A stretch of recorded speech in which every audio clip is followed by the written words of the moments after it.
ప్రీవియస్గా మనం ప్రోగ్రామింగ్ అంటే ఏంటో తెలుసుకున్నాం. సో ఇప్పుడు ఈ వీడియోలో మనం వాట్ ఈస్ కోడింగ్ అంటే ఏంటో తెలుసుకోబోతున్నాం. సో ఫస్ట్ డెఫినేషన్ అయితే చూద్దాం. Coding is the process of transforming ideas, solutions and instructions into the language that the computer can understand, that is binary and machine code. So definition కొద్దిగా పెద్దగా ఉందనుకోకండి. So నేను simple వేలో చెప్పబోతున్నాను. So మనం ఇంతకుముందే చెప్పాను, ప్రోగ్రామింగ్ అంటే ఏంటి, ప్లానింగ్ చేసాం మనం. ప్రోగ్రామింగ్ అంటే ఏం చెప్పాను, ప్లానింగ్ అన్నాను. సో ఇక్కడ కోడింగ్ అంటే ఏంటంటే ఇంప్లిమెంటేషన్. సింపుల్గా గుర్తుపెట్టుకోండి.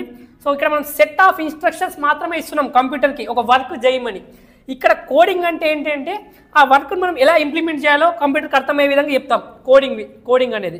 సో ఒకసారి డెఫినేషన్ చూడండి. ఇప్పుడు coding is the process of transforming ideas. మన ఐడియాస్ని ట్రాన్స్ఫార్మ్ చేస్తాం. Solutions and instructions into the language that the computer can understand. So కంప్యూటర్కు అర్థమయ్యే విధంగా మనం దాన్ని ట్రాన్స్ఫార్మ్ చేస్తాం. సొల్యూషన్స్ కావచ్చు, ఇన్స్ట్రక్షన్స్ కావచ్చు.